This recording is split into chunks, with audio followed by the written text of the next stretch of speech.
Welcome back to A Screenwriter's Journey, Day 10. Before I start, I wanted to make an embarrassing admission, and that is that I've had the microphone turned around the wrong way for the first 9 days and for a bunch of podcasts I've been doing. So hopefully, I don't know if it'll sound any better, but it won't sound any worse. How's that? So day 9 ended when Paul was setting up a command center, I believe, with Holly. So let's see how this day starts. So right now I am making, oh, that's right, I remembered that. I realized that Rachel obviously is the antagonist, even though she's not a bad guy per se, and maybe that will become clearer as we go on. So I'm wondering to myself as I write this, like I wrote, what if Rachel comes after Holly? She is, I'll just read what I wrote. She's jealous, bitter, and she wants to show her daughter who is kind of in charge.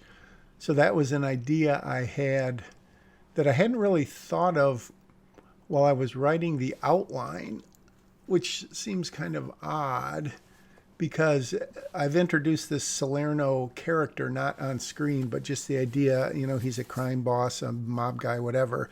And so you go, ooh, that's the bad guy.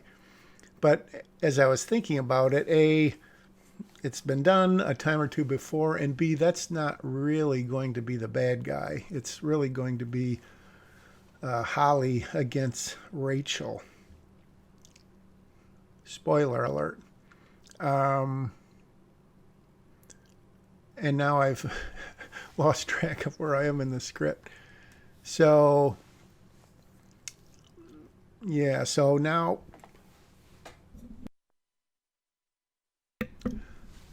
So I was thinking, what would be an unusual place? Because we saw them on the helicopter and we know they're being kidnapped or, taken someplace. And so I was thinking, well, they could be in a basement tied up or something. And so I'm thinking to myself, what if they were someplace kind of fun, cool, unusual? So when they woke up, they weren't immediately, we've got to get out of here. We're in horrible danger, etc. So I thought, well, what about a trampoline park? And this, depending on the locations, this could be a different kind of place, but I thought just for a different fun place, and I'm sure some trampoline park somewhere would let the producers film in exchange for a publicity kind of product placement. Anyways, that's my thinking behind setting this scene and the ones that follow in a trampoline park. Again, it could be an arcade, it could be something else. Excuse me, I think I burped. So then I'm thinking to myself, well, what is the first thing, you've been drugged, you've been knocked out, you've been something. What's the first thing you're going to do when you wake up? Are you going to freak out? And so again, that's kind of what I did, the trampoline park. So Lexi comes to first and she wakes up Larry. Larry does what he does. You can read this as it goes. I don't really need to. Oh. And then I immediately jump somewhere else. Oh, this is when it's so funny how I do this. I said, well, Larry's not that great a name. What if we call him Jerry instead? So I did a search and replace. But never fear, Larry I predict, will make a comeback. And I don't know how long it's going to take. So then she sees, or, he feels, and they were basically giving out the fact that they were injected with something to drug him. And there obviously could be done different ways, but I thought a visual way is more interesting than like having their mouth covered or something. So then, I mentioned this before, but I never know when I end a scene of off Lexi's look or on, which is interesting because it's obviously off and on or the opposite of each other, but I've seen it both ways. And I think I'm tending more toward on, although I wrote off here.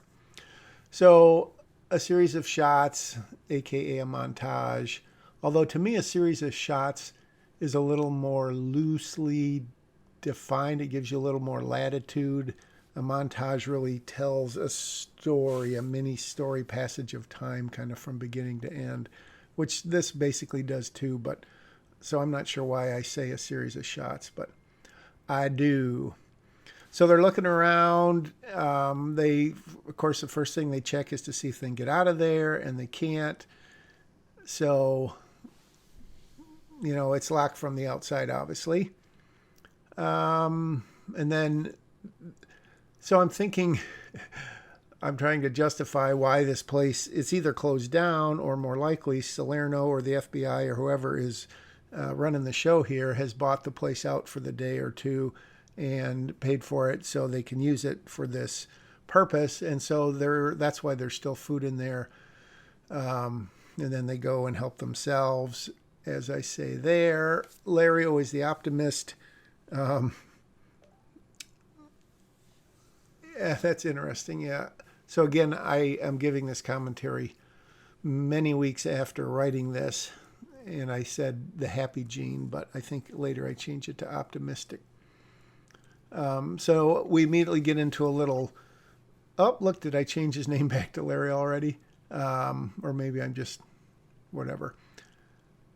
So the old twins rivalry thing rears its ugly head, or maybe it's not ugly, maybe it's just a natural thing. Come up with, so I'm just reading as we go here. And again, I mean, I'm thinking, late teens, a 20-ish year old, what are they going to do if they can't get out of there? Are they just going to sit around and sulk? Are they going to try to get out even though they can't? No, they're going to go play basketball on the trampoline.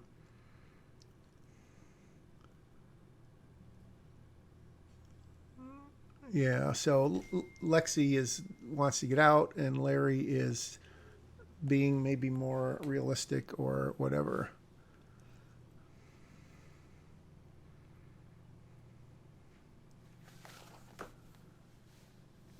I don't really have much to comment on here because I'm just reading along and having fun. I do notice, I think at some point, and this is typical, I guess, when you start a scene and you're just writing, you're just letting the characters talk and hopefully, revealing character and furthering the story, blah, blah, blah.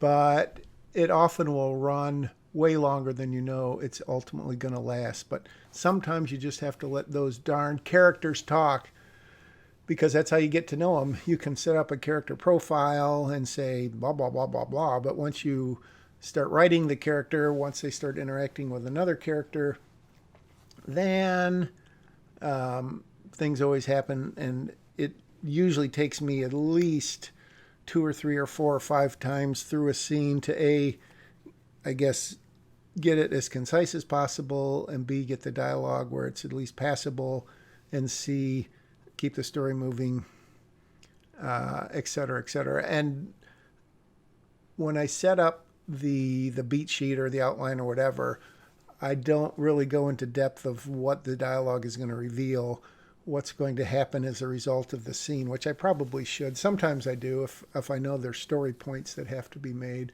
But in this instance, I just literally thought of this and I said, oh, that'd be interesting. The instant best friend idea. And then Larry says, steal your clothes, your shoes, and then boom, your girlfriend. So again, I just, as I guess all writers do, I just was thinking this up as I went, and, just see what would be funny, what would be meaningful, while they're doing something interesting instead of sitting there eating pizza or walking or something. So I was just picturing them playing tramp basketball, and Larry's not really showing off. He's just having fun, and Lexi's sort of doing the same thing. He's not trying to impress her and steal her away from Gary or anything like that. It's just what he's doing because that's the kind of guy he is.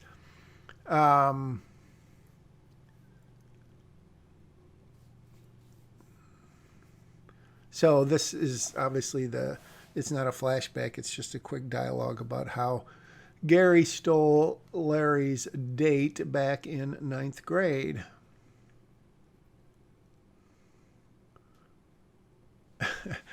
And then I've got that line about gonads, as in, hey, you've really got gumption. You've got the balls to do it. But then he realizes that would imply he doesn't have any, so he doesn't want to say that. And then I've got the Lexi laughs so hard she loses her balance, and then of course that leads to an awkward moment where they're inches apart, and then they back up, and that's kind of a typical thing you would see again with the late teenagers, early 20s, kind of unintentional flirting, and then whoa, are they going to suddenly make out and have sex and blah blah blah. But that never really entered my mind because A, it's been done two zillion times, and B, it doesn't really fit the characters and so on.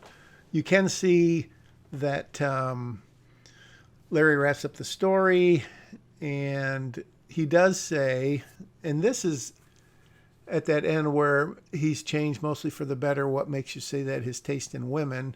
So A, it shows you that Larry does think that Gary has matured, and it does show us that Larry thinks that Lexi is a pretty nice girl. But then he's kind of smiling, and so we don't 100% know if he means it or not, but most likely he is kind of smirking just to hide the fact that he did mean it, and it's too late to take it back. So then they have a little fun there.